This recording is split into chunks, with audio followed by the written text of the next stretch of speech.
When marriage becomes a psychological bardo, in-laws, fear, and the failure of transition. There is a scene increasingly common in modern families. A daughter-in-law becomes intensely anxious at a single phone call from her in-laws. She refuses visits. In extreme cases, she withholds her address and cuts off all contact entirely. Of course, not all daughters-in-law behave this way. In fact, most do not. Many women, even those who grew up in divorced households, maintain healthy, mature relationships with their in-laws. They carry their roles with balance and dignity. And yet, a small but visible minority exhibit patterns of radical, emotional severance and hostility. Why does this happen? Is it caused by parental divorce? Is it the fault of intrusive in-laws? Is it simply a matter of personality, someone being difficult, selfish,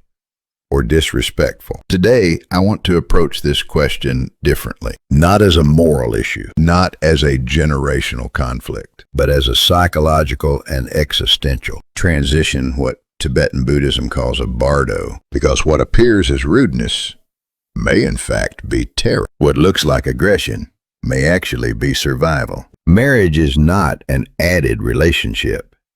It is a relocation of the self. In Western culture, marriage is often described in sentimental language. Starting a family, two families coming together, building a life. But psychologically, marriage is not the addition of one more relationship. It is the relocation of identity. You are no longer primarily a son or daughter within one system. You are repositioned into another emotional architecture. From a family systems perspective, this is a structural shift in belonging and attachment hierarchy. From an existential perspective, it is a rupture in continuity. The Tibetan Book of the Dead describes Bardo as the transitional state between death and life. Rebirth, a liminal space where identity dissolves before a new form stabilizes. But death is not the only Bardo. Marriage is a Bardo. Childbirth is a Bardo. Leaving home is a Bardo. Divorce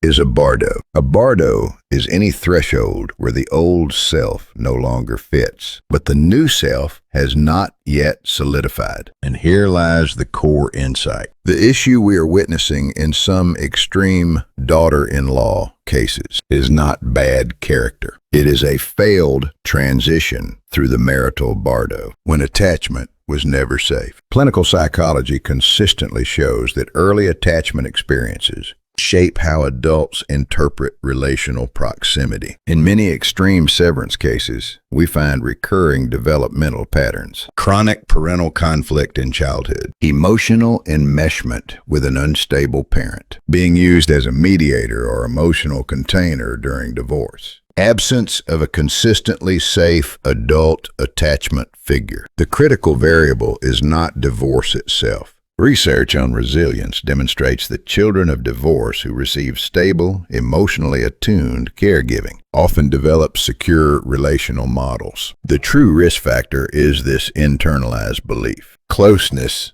leads to collapse. If I get too close, I will be consumed. When this belief is encoded, relationships are not experienced as connection. They are experienced as intrusion. Thus, when such a woman encounters her in-laws, she does not consciously perceive elder family members. Unconsciously, she perceives another relational system that may engulf her autonomy. This is why rational advice fails. Telling her they mean well sounds to her nervous system like lower your guard, to someone whose attachment system equates intimacy with danger that is biologically threatening. The misreading of withdrawal. In the Tibetan Book of the Dead, when consciousness lingers in Bardo, fear amplifies perception.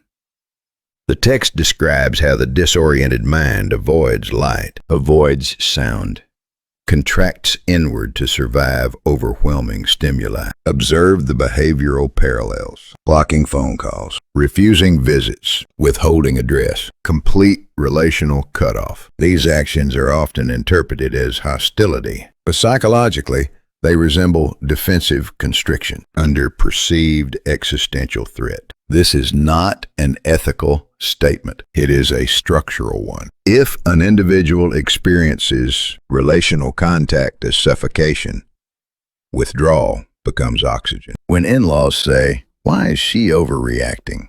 her nervous system hears, "Why aren't you breathing underwater?" Moral language fails because the issue is not etiquette. It is survival coding, the disappearance of transitional buffers. Historically, societies contained ritualized structures to support marital transition, clear role definitions, physical and emotional distance between families, community mediation, gradual integration. Modern society has dismantled most of these buffers. Now, a woman is expected immediately upon marriage to integrate into a new family culture, maintain independence, avoid conflict, remain emotionally available, demonstrate maturity, all without ritual, preparation, or communal scaffolding. This is not a rite of passage. It is psychological exposure without containment. For those with secure attachment histories, this transition stabilizes over time. For those without,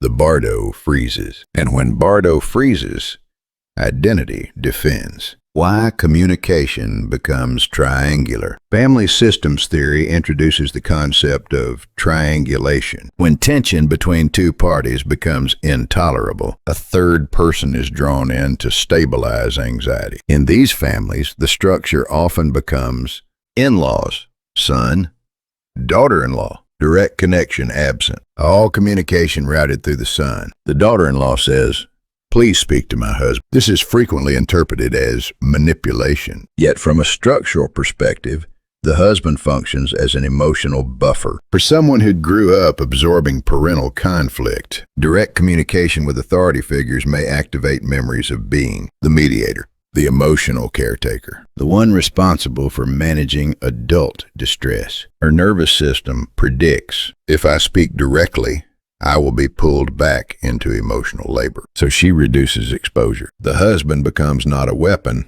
but a shield. The son's exhaustion. At first, the son believes he can mediate. I'll balance both sides. But structurally, he is absorbing three forces: parental expectations, spousal fear, personal guilt. Over time, exhaustion replaces neutrality. When he says to his parents, "Please don't call her directly," it is rarely rebellion. It is structural overload. The triangle hardens. She becomes the one who cuts off. He becomes the defensive son. They become the intrusive parents. Everyone feels misunderstood. No one feels safe. The real question, this is not about who is right. It is about where transition stalled. Marriage is not merely relational expansion. It is ontological displacement. If a society offers no guidance for crossing this threshold, individuals must improvise survival strategies. Some strategies are generous. Some are defensive. Some are extreme, but many are attempts to regulate fear. If this perspective is useful to you, consider sharing this lecture with someone navigating similar tensions. Sometimes reframing conflict as transition can transform blame into insight, and insight shared at the right time can preserve a family. When fear becomes control, attachment memory, authority, and the inner life of the cut-off daughter-in-law. In the previous lecture, we explored the structure. We saw that this conflict is not fundamentally about personality, manners, or generational disrespect. It is about a stalled transition, a marriage that became a psychological bardo, a threshold crossed without integration. But structure alone is not enough. Now we must step inside. If we want to understand the daughter-in-law who cuts off contact, who blocks calls, refuses visits, or insists all communication go through her husband, we must abandon one question immediately. Why is she so sensitive? That question always fails. The better question is this: what is she afraid of? She is not reacting to the present. She is reacting to memory. Human beings do not respond to relationships as they are. We respond to relationships as they are interpreted through memory. The so-called cutoff daughter-in-law often carries what we might call relational memory.